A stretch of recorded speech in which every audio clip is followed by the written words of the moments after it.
Assalamualaikum warahmatullahi wabarakatuh. Perkenalkan nama saya Muhammad Rifki Noval dengan NIM 3333240074. Pada kali ini saya akan memberikan video tutorial di Statistika 2 di modul 3 yaitu korelasi dan regresi. Di mana di sini saya mendapatkan tugas mingguan di shift 1 yaitu berisikan soal seorang dosen ingin mengetahui hubungan antara durasi belajar mandiri mahasiswa dengan nilai kuis statistik. Nah, data berikut menunjukkan durasi belajar mandiri dalam jam per minggu dan nilai kuis skala 0 sampai 100 dari 10 mahasiswa. Dan di sini adalah tabel data dari masing-masing mahasiswa ya, dari mahasiswa 1 sampai mahasiswa 10. Di mana di sini ada durasi belajar ya sebagai variabel X-nya atau variabel bebasnya. Di mana di sini variabel bebas itu cuma ada satu ya. Dan berikutnya di sini ada variabel Y-nya yaitu atau variabel independen. Di mana di sini variabel independennya itu sebagai nilai kuis. Nah, yang berikutnya di sini kita diminta untuk menentukan hitung koefisien korelasi yang didapatkan, lalu jelaskan interpretasinya. Yang berikutnya kita diminta untuk menentukan persamaan regresi dan jelaskan maksud dari persamaan tersebut. Nah, yang berikutnya kita akan membuat scatter plot dari data tersebut dan jelaskan pola yang terbentuk. Nah, yang terakhir kita diminta untuk menjelaskan hubungan antara kedua variabel berdasarkan hasil analisis. Nah, untuk soal ini karena variabel bebasnya di sini cuma ada satu ya, maka di sini soalnya itu sebagai regresi linear sederhana ya. Nah, untuk menyelesaikan persoalan ini kita akan menggunakan software RStudio. Nah, tapi sebelum masuk ke software RStudio-nya di sini kita harus memasukkan data tabel ini ke dalam Excel. Ini sudah saya buat ya untuk Excelnya. Di mana di sini untuk file Excel sudah saya masukkan ke dalam Excel untuk data yang dari soalnya. Dan di sini sudah saya save dengan nama soal Tuming ya, Tuming modul 3 dan sudah saya save di folder Tuming ini, modul 3 Tuming ini. Di mana nanti folder Tuming ini akan kita gunakan sebagai project di RStudio-nya.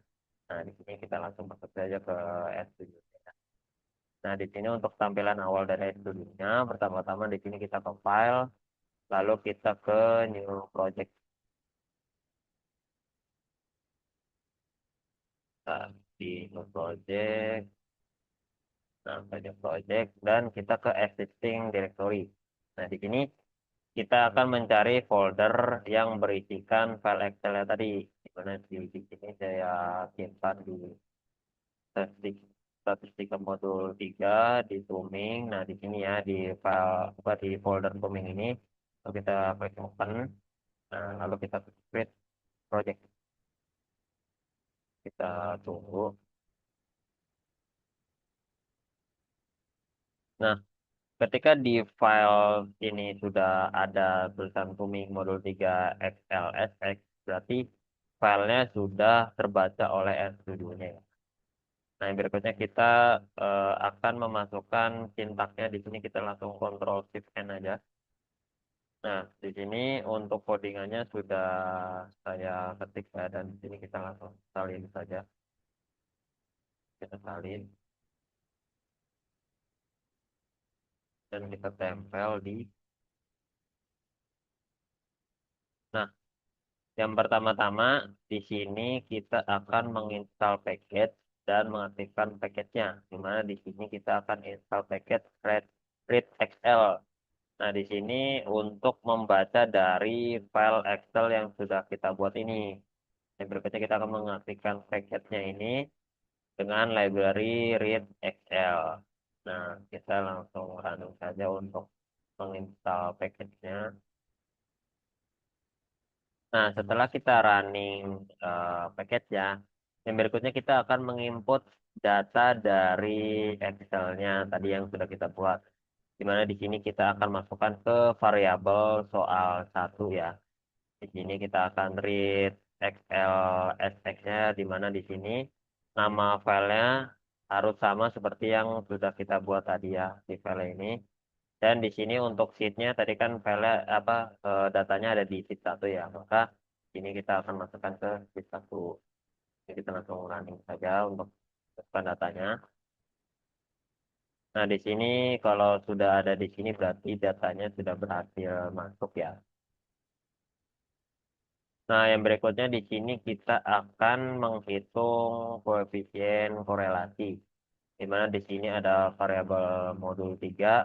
Di sini nanti kita akan membuat data frame dari soal satunya dimasukkan ke dalam variabel modul 3-nya. Nah, yang berikutnya di sini kita akan memasukkan durasi belajar, akan kita masukkan ke dalam variabel X-nya sebagai variabel bebasnya. Dan yang berikutnya juga ke nilai kuis di kolom tadi, kolom tabelnya tadi ke dalam variabel Y-nya sebagai variabel independen. Nah, yang berikutnya di sini ada for. For ini tuh digunakan untuk menghitung koefisien korelasi. Nah, sedangkan yang for dot test ini digunakan untuk menguji nih signifikansi hubungan antara kedua variabelnya. Nah, di sini kita langsung running saja ya untuk mendapatkan hasilnya. Nah, didapatkan untuk hasil korelasinya itu, nilai korelasinya itu sebesar 0,9886662 ya. Di mana nilai ini tuh sangat mendekati dengan nilai satu ya. Sehingga menunjukkan hubungan yang sangat kuat dan positif gitu antara durasi belajar dan nilai kuisnya. Nah, di sini juga terdapat nilai p-value-nya ya, di mana nilai p-value-nya ini terlihat sangat kecil sekali ya, yaitu di angka 7,121 minus 8 ya, di mana ini tuh kalau dijabarkan tuh ada 80 ada 80 di depan 7121 ya. Jadi 0,00007121. Di mana tuh nilai P value ini di bawah 0,05 ya. Sehingga kita bisa artikan hubungan ini tuh signifikan secara statistik gitu. Nah, yang berikutnya di sini ada confidence interval atau interval kepercayaannya, di mana di sini interval kepercayaan itu berada di rentang positif ya, di mana di sini dari 0,951 sampai 0,997, di mana di sini itu memperkuat bahwa hubungannya tuh emang positif gitu. Jadi artinya tuh hubungan antara durasi belajar dengan nilai kuisnya ini tuh bukan sekedar kebetulan gitu.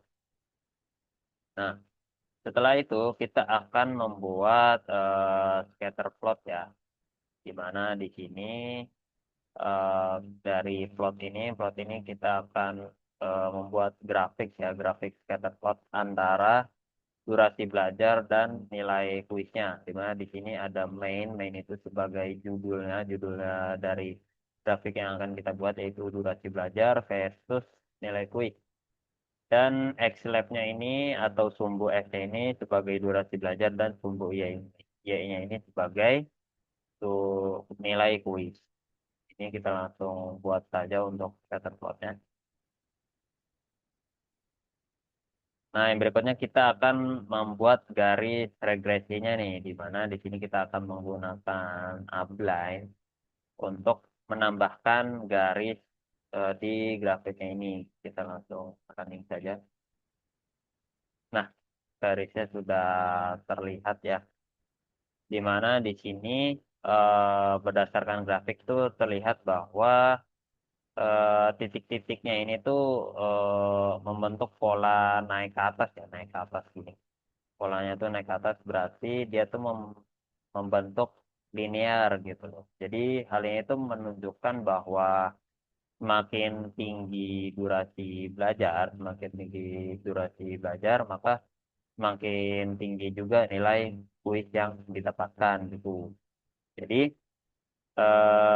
dan juga tuh ada titik-titiknya itu sangat mendekati nilai apa mendekati garis garis ininya ya, garis regresinya, di mana itu nunjukin bahwa hubungannya tuh sangat kuat banget antara nilai kuis dengan durasi belajarnya seperti itu. Nah, yang berikutnya di sini kita akan mencari persamaan model regresi linear sederhananya ya. Di mana di sini kita menggunakan LM dari variabel Y dan variabel X ya. Kita langsung running saja. Nah, didapatkan untuk nilai persamaan regresi yang diperolehnya itu dari yaitu 43,365 ya. Di mana artinya ini 43,365 ini 365 ini adalah hasil atau nilai kuis saat durasi belajarnya itu nol ya. Di mana 4,582 ini adalah eh, setiap penambahan 1 jam belajar maka akan meningkat nilai kuis sebesar 4,582 poin. Jadi ketika mahasiswa belajarnya 0 jam itu dimulai dari 43,365 ini untuk nilainya, dan setiap 1 jam mahasiswa belajar itu akan mendapatkan poin sebesar 4,582 dan seterusnya seperti itu.